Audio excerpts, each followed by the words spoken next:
Kalamassery ലഹരിവേട്ടയിൽ KSU നേതാവ് ഷാലിക്കിന്റെ സാമ്പത്തിക ഇടപാടുകൾ പരിശോധിക്കാൻ പോലീസ്. ഷാലിക്കിന് വിവിധ അക്കൗണ്ടുകളിൽ നിന്ന് പണമെത്തിയതായി പോലീസ് കണ്ടെത്തി. സംഭവത്തിൽ കൂടുതൽ പേർ ഇനിയും അറസ്റ്റിലാകുമെന്നാണ് സൂചന. അതേസമയം KSU നേതാക്കളുടെ പങ്ക് പുറത്തു വന്നതോടെ പ്രതിരോധത്തിലായി കോൺഗ്രസ്. ഇപ്പോഴും SFIയെ കുറ്റം പറഞ്ഞ് രക്ഷപ്പെടാനാണ് കോൺഗ്രസിന്റെ ശ്രമം. തിയോഫിൻ ചേരുന്നു കൊച്ചിയിൽ നിന്ന്.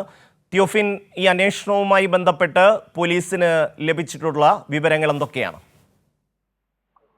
ഷമ്മി, ഏറ്റവും പ്രധാനമായും പോലീസ് രണ്ട് കാര്യങ്ങളാണ് ഇപ്പോൾ അന്വേഷിക്കുന്നത്. ഒന്ന്, കസ്റ്റഡിയിലായവരുടെ സാമ്പത്തിക ഇടപാടുകൾ. മറ്റൊന്ന്, ഇനിയും പിടിയിലാകാനുള്ളവരുണ്ട്. അതിൽ തന്നെ ഏറ്റവും പ്രധാനം ഇതിലൊരു നിർണായക കണ്ണിയായ കഞ്ചാവ് എത്തിച്ച് വിദ്യാർത്ഥികൾക്ക് കഞ്ചാവ് നൽകുന്നതിലെ നിർണായക കണ്ണിയായ ഒരു അന്യസംസ്ഥാന തൊഴിലാളിയെ അന്വേഷിക്കുന്നുണ്ട്. ഇയാൾ ആലുവയിലാണ് താമസിക്കുന്നതെന്ന വിവരം പോലീസിന് ലഭിച്ചിട്ടുണ്ട്. പക്ഷേ ഇയാളുടെ ടെലിഫോൺ നമ്പർ കേന്ദ്രീകരിച്ച് പോലീസ് വിവരങ്ങൾ ശേഖരിച്ചു തുടങ്ങിയപ്പോഴേക്കും ഇന്നലെ മുതൽ ഈ ഫോൺ സ്വിച്ച് ഓഫ് ആണ്. അതിനാൽ തന്നെ ഫോൺ ലൊക്കേഷൻ ട്രേസ് ചെയ്യാൻ സാധിച്ചിട്ടില്ല. പക്ഷേ ഇയാൾക്കായുള്ള അന്വേഷണം ഊർജിതമായി തന്നെ പോലീസ് മുന്നോട്ട് കൊണ്ടുപോവുകയാണ്.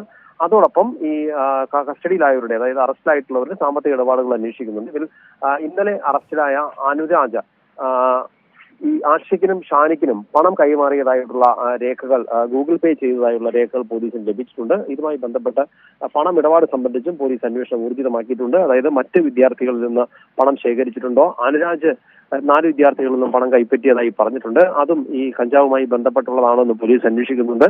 ഇത്തരത്തിൽ ഏതെല്ലാം രീതിയിൽ സാമ്പത്തിക ഇടപാടുകൾ നടന്നിട്ടുണ്ട്, ഇത് കഞ്ചാവ് കൈമാറ്റം ചെയ്യുന്നതിന് വേണ്ടി ആയിരുന്നോ എന്നും കൂടുതൽ പോലീസ് അന്വേഷിക്കുന്നുണ്ട്.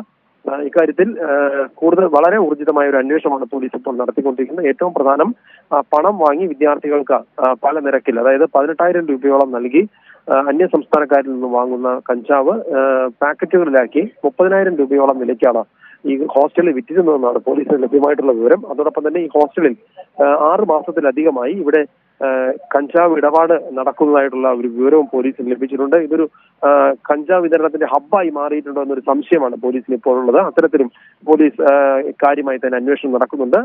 ഏറ്റവും പ്രധാനം ഇതിൽ ഈ അന്യസംസ്ഥാന തൊഴിലാളിയെ പിടികൂടുക എന്നുള്ളതാണ്. അതിനുള്ള തീവ്ര ശ്രമത്തിലാണ് പോലീസ് ഇപ്പോൾ.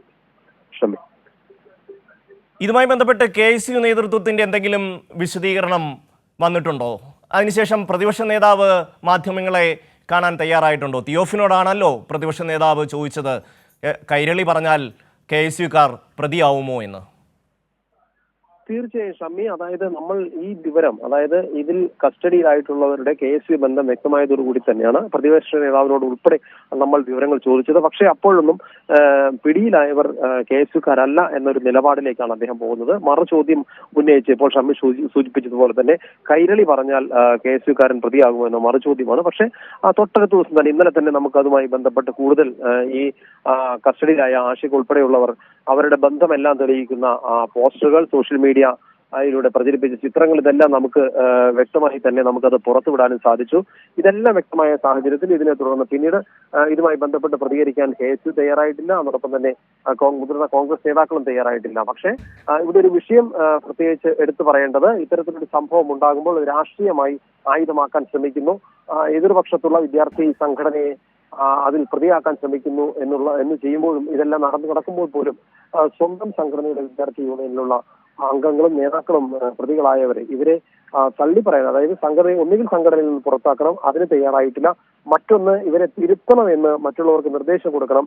അല്ലെങ്കിൽ യുവജന സംഘടനാ നേതാക്കൾ ഭാരവാഹിത്വം വഹിക്കുന്നവരോട് ഇത്തരക്കാരെ പുറത്താക്കാനുള്ള നിർദ്ദേശം കൊടുക്കുകയോ അല്ലെങ്കിൽ അങ്ങനെയുള്ളവരെ തിരുത്തി നേർവഴിക്ക് നടത്തണമെന്ന് പറയാനോ പോലും തയ്യാറായിട്ടില്ല. ഇതിൽ ഒരു പ്രതികരണവും നിലവിൽ വന്നിട്ടില്ല. എന്തായാലും രാഷ്ട്രീയമായി ഇത് പ്രതിസ്ഥാനത്ത് SFI ആണെന്ന് പറഞ്ഞ് അങ്ങനെ ആരോപണം ഉന്നയിക്കാനുള്ള ശ്രമം മാത്രമാണ് ഇതുവരെയും നടന്നുകൊണ്ടിരിക്കുന്നത്. മറ്റ് ഒരു വിവരം, അതായത് തങ്ങളുടെ വിദ്യാർത്ഥി യൂണിയനിൽപ്പെട്ട യുവജന സംഘടനയിൽ വിദ്യാർത്ഥി യൂണിയനിൽപ്പെട്ട കുട്ടികൾ വഴിതെറ്റിപ്പോകുമ്പോൾ അവരെ നേർവഴിക്ക് നടത്താനുള്ള ഒരു ശ്രമവും ഇപ്പോൾ നേതാക്കളുടെ ഭാഗത്തുനിന്ന് ഉണ്ടായിട്ടില്ല. ഷമി, തിയോഫിൻ, തങ്ങളുടെ സംഘടന എന്നതിലുപരി പ്രതിപക്ഷ നേതാവിന്റെ തട്ടകമാണ് എറണാകുളം, കൊച്ചി. അവിടെ ആണ് ഇത്തരത്തിൽ വലിയ തോതിൽ കുട്ടികൾ വഴിതെറ്റിപ്പോകുന്ന അല്ലെങ്കിൽ അവരുടെ സംഘടനാവശം ഇത്രയും മോശമാകുന്ന ഒരു സാഹചര്യം ഉണ്ടാകുന്നത്? അവിടെ അതിലൊരു തിരുത്ത് വരുത്താൻ പ്രതിപക്ഷ നേതാവ് തയ്യാറാകുന്നില്ല എന്ന് മാത്രമല്ല, ആ ചോദ്യം ചോദിക്കുന്നവരോട് കയർക്കാനാണ് പ്രതിപക്ഷ നേതാവ് ശ്രമിക്കുന്നത്. ഇത്തരത്തിൽ വളരെ ചെറിയ കുട്ടികൾ 10, 20, 21 വയസ്സുള്ള കുട്ടികൾ ഈ രീതിയിൽ വഴിതെറ്റിപ്പോകുന്ന ഒരു സാഹചര്യം ഉണ്ടാകുമ്പോൾ അത് ചോദ്യം ചെയ്യേണ്ടുന്നവർ അതിന് പൂർണ്ണ പിന്തുണ നൽകുകയാണ് എന്നുള്ളതാണ്. വളരെ രസകരമായ ചില കമൻറ്റുകൾ കഴിഞ്ഞ ദിവസം സോഷ്യൽ മീഡിയയിലെല്ലാം കാണുകയുണ്ടായി. തിയോഫിൻ, LDF ഭരിക്കുമ്പോൾ ഇതാണ് സാഹചര്യമെങ്കിൽ കോൺഗ്രസ് ഭരിക്കുമ്പോൾ ഇവർ എന്ത് ചെയ്യും എന്ന് ആലോചിക്കൂ എന്നുള്ള കമൻറ്റുകളടക്കം വരുന്നുണ്ട്. തിയോഫിൻ, ഷമി, തീർച്ചയായും അതായത് അത് തന്നെയാണ് നമ്മളിപ്പോൾ സൂചിപ്പിച്ച കാര്യത്തിൽ നമുക്ക് പറയാനുള്ളത്. അതായത് വഴിതെറ്റി പോകുന്നവരെ നേർവഴിക്ക് നടത്താൻ, അതായത് സമൂഹം ഒറ്റക്കെട്ടായി സർക്കാരും സമൂഹവും പോലീസും എക്സൈസും എല്ലാം ചേർന്ന് വലിയൊരു തീവ്ര ശ്രമം, മാധ്യമങ്ങൾ ഉൾപ്പെടെ ഒപ്പം നിന്നുകൊണ്ട് ഒരു വലിയൊരു മുന്നേറ്റത്തിന് ഇപ്പോൾ ശ്രമിച്ചുകൊണ്ടിരിക്കുന്ന ഈ സമയത്താണ് വഴി തെറ്റിപ്പോയിട്ടുണ്ട് എന്ന് തങ്ങളുടെ വിദ്യാർത്ഥി സംഘടനയിൽപ്പെട്ട വിദ്യാർത്ഥികൾ തെറ്റിപ്പോയിട്ടുണ്ട് എന്ന് തിരിച്ചറിഞ്ഞിട്ട് പോലും എല്ലാ തെളിവുകളും അതിന് ലഭിച്ചിട്ട് പോലും അവരെ തിരുത്തുക, അവരെ നേർവഴിക്ക് കൊണ്ടുവരിക, അല്ലെങ്കിൽ ഇനി മറ്റുള്ളവരെങ്കിലും വഴിതെറ്റി പോകാതിരിക്കാൻ കാത്തു സൂക്ഷിക്കുക. അതായത് നമ്മളിവിടെ രാഷ്ട്രീയത്തിനപ്പുറം ചിന്തിക്കുമ്പോൾ അടുത്ത് വരേണ്ട ഒരു തലമുറയാണ്, പുതിയ തലമുറയാണ്.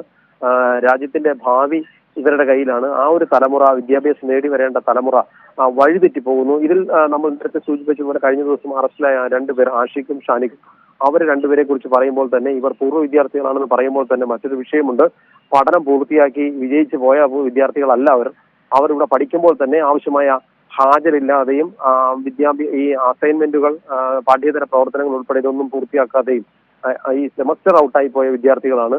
അവരെയാണ് പൂർവ്വ വിദ്യാർത്ഥികൾ എന്ന് പറയുന്നത്. അപ്പൊ അവർക്ക് പഠനം മുഴുമിക്കാൻ പോലും സാധിക്കാത്ത രീതിയിൽ വഴിതെറ്റി പോയിരിക്കുന്ന വിദ്യാർത്ഥികളാണ്. അവർ 2 പേരെ കുറിച്ച് നമ്മളിപ്പോൾ ഒരു ഉദാഹരണമായി പറഞ്ഞു എന്ന് മാത്രം. അങ്ങനെ നിരവധി വിദ്യാർത്ഥികളുണ്ട്. അതൊരു പക്ഷേ രാഷ്ട്രീയ പ്രവർത്തനത്തിൽ പെടാത്തവരും ഉണ്ടാകാം. അങ്ങനെ ഒരുപാട് പേരെ ഇവരും വഴിതെറ്റിച്ചിട്ടുണ്ട്. അത്തരത്തിൽ വലിയൊരു തലമുറ തന്നെ വഴിതെറ്റി പോകുന്ന ഒരു സാഹചര്യത്തിൽ അവരെ തിരുത്തി കൊണ്ടുവരാൻ അതിന് മാതൃകയാകേണ്ടത് ഒരു പക്ഷേ വിദ്യാർത്ഥി സംഘടനകളാണ്. അങ്ങനെ മാതൃകാപരമായ രീതിയിലേക്ക് മാറണം എന്ന് വിദ്യാർത്ഥി സമൂഹത്തോട് തങ്ങളുടെ സംഘം, കാരണം ഓരോരുത്തർക്കും അങ്ങനെയല്ലേ പറയാൻ കഴിയൂ. ഒരു നേതാക്കൾ എപ്പോഴും ഒരു വിദ്യാർത്ഥി സംഘം, ഇപ്പൊ KSUവിന്റെ വിദ്യാർത്ഥി സംഘടനയിൽപ്പെട്ട വിദ്യാർത്ഥികളാണെങ്കിൽ അവർ എപ്പോഴും അവരുടെ റോൾ മോഡലായി കാണുന്നത് കോൺഗ്രസ് നേതാക്കളായിരിക്കും. അവർ കോൺഗ്രസ് നേതാക്കൾ പറയുമ്പോഴായിരിക്കും ഇക്കാര്യത്തിൽ കോൺഗ്രസും KSUവും ഒരു പുനർചിന്തനത്തിന് തയ്യാറാകും എന്ന് തന്നെ നമുക്ക് പ്രതീക്ഷിക്കാം. തിയോഫിനാണ് വിവരങ്ങൾ നൽകിയത്.